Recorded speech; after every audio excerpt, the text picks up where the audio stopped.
بسم الله الرحمن الرحیم. نن زموږ سره ټاپک په هغه څلورو هارمونو دی چې کوم زموږ سره هیپینس ورکوي، کوم زموږ سره خوشحالي ورکوي. دا زموږ سره څلور هارمون کوم دي؟ اولنی زموږ سره سیروټونین هارمون دی، دویم زموږ سره ډوپامین هارمون دی، دریم زموږ سره اکسیټوسین هارمون دی او څلورم زموږ سره انډارفین هارمون دی. د دې سیوا کېدو دپاره چونکې دوه طریقې موجود دي. اولنۍ طریقه زموږ سره میډیکیشن دی. امیډیټلی څه میډیکیشن داسې شته چې هغه موږ استعمال کړو، نو دا هارمون چې دی زموږ سره په پیک لیول باندې ورسوي، خو هغه زموږ سره یو ټمپرري احساس وي او د هغه چې دی روزانه بیس باندې ته استعمال کوې نو د هغه چې دی ساید افیکټ دی هم ډېر سیوا وي. یو طریقه زموږ سره نیچرلي طریقه ده. نیچرلي دا زموږ سره یو قدرتي طریقه ده. دا هارمون بغیر میډیکیشن نه هم موږ سیوا کولی شو او موږ خپل دماغ له خوشحالي ورکولی شو، موټیویشن ورکولی شو او یو پازیټیو تینکینګ ورکولی شو. په دې کې زموږ سره اولنی سیروټونین هارمون دی. سیروټونین هارمون ته چې دی هیپي هارمون هم ویلی شي. دا زموږ سره د هیپینس ریسپانسیبل دی. دا به موږ څنګه سیوا کوو؟ په نیچرل طریقه د دې سیوا کېدل به څنګه کېږي؟ اولنۍ خبره اکسرسایز دی. څومره چې موږ فزیکل اکسرسایز کوو زموږ سره سیروټونین هارمون سیوا کېږي. د دې نه علاوه زموږ سره رننګ شو یا زموږ سره میډیټیشن شو. میډیټیشن زموږ سره ډیپ بریتینګ ته وایي. څومره چې موږ اوږده ساه اخلو نو د دې د وجې هم سیروټونین لیول سیوا کېږي. د دې نه علاوه څه خوراکونه داسې موجود دي چې په کوم کې زموږ سره ټریپټونین یا زموږ سره اومیګا 3 فیټي اسید موجود دي. د دې سره هم زموږ سیروټونین لیول سیوا کېږي، یعنې هغه انکریز کېږي. په دغه خوراکونو کې زموږ سره فش یعنې ماهي موجود دی، آلمنډ بادام موجود دي او د دې نه علاوه زموږ سره ملک شوده چې دی هم سیروټونین لیول سیوا کوي.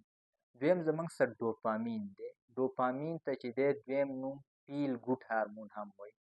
د دې د وجې موږ ګوډ فیل کوو او د دې د وجې چې دی زموږ لرنینګ ابیلیټي هم سیوا کېږي، زموږ سلیپ هم ډیپ کېږي، زموږ د خوب صلاحیت هم سیوا کېږي.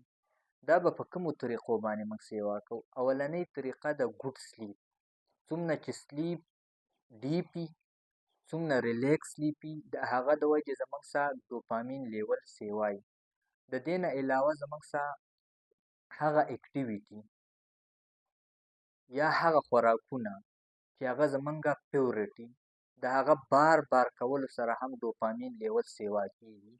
یا په زندګۍ کې څه ګول ایښوستل، څه مقصد ایښوستل او هغه مقصدونه ورکوټي ولیني خو چې هغه بار بار ته اچیو کوې نو د دې د وجې هم ډوپامین لیول سیوا کېږي. او ډوپامین لیول چې سیوا شي انسان کې کانفیډنس راځي، هغه کې انرژي راشي او هغه چې د زندګۍ کم کارونه یې هغه چې دی په یو بهترینه طریقه پرفارم کولی شي. دریم زموږ سره دی انډارفین هارمون. انډارفین هارمون چونکې یو نیچرل پین کیلر دی زموږ سره د درد ختمېدو دپاره یو بهترین هارمون دی. د دې سیواوالی به څنګه راځي؟ د دې دپاره اولنۍ طریقه د لاپینګ یعنې هنس نه خندا. د خندا د وجې هم زموږ سره انډارفین هارمون سیوا کېږي. دویم زموږ سره هغه کمیډي یا زموږ سره هغه مووي، هغه ویډیوګانې چې د هغه سره د وجې موږ خاندو، مزاحیه ویډیوګانې، د هغه سره هم زموږ انډارفین لیول سیوا کېږي. اخرنی څلورم زموږ سره اکسیټوسین. اکسیټوسین هارمون زموږ سره لاو هارمون دی. دا زموږ سره بانډ هارمون دی. دا په هغه ټیم کې سیوا کېږي کله چې موږ سوشلایز کېږو، موږ د خلکو سره چې دی تعلقات ساتو، هغو سره ریلیشنشپ ساتو، د هغو سره موږ میلاویږو بار بار، نو د دې د وجې هم زموږ سره اکسیټوسین لیول سیوا کېږي. دویمه وجه اپریشیټ کول. یو کس دی هغه تا اپریشیټ کوي یا ته هغه اپریشیټ کوې، هغه له شاباشۍ ورکوې، نو د دې د وجې هم زموږ سره اکسیټوسین لیول سیوا کېږي. درېیمه خبره دا د پازیټیو تینکینګ. څومره چې ستا سوچ مثبت وي د خلکو په باره کې، د دې د وجې هم زموږ اکسیټوسین لیول سیوا کېږي.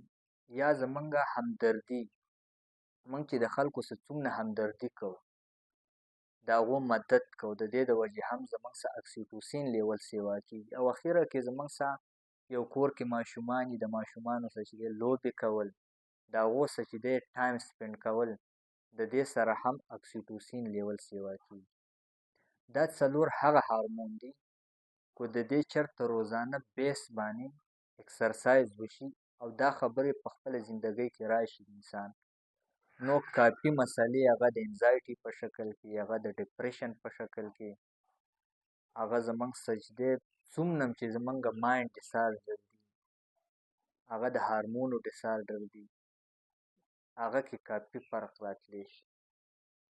دا ویډیو نن په هغه هارمونو وه چې د کومو د وجې زموږ مایند سټیبلایز کېږي. د دې نه پس به بله ویډیو په بل ټاپک وي. الله حافظ.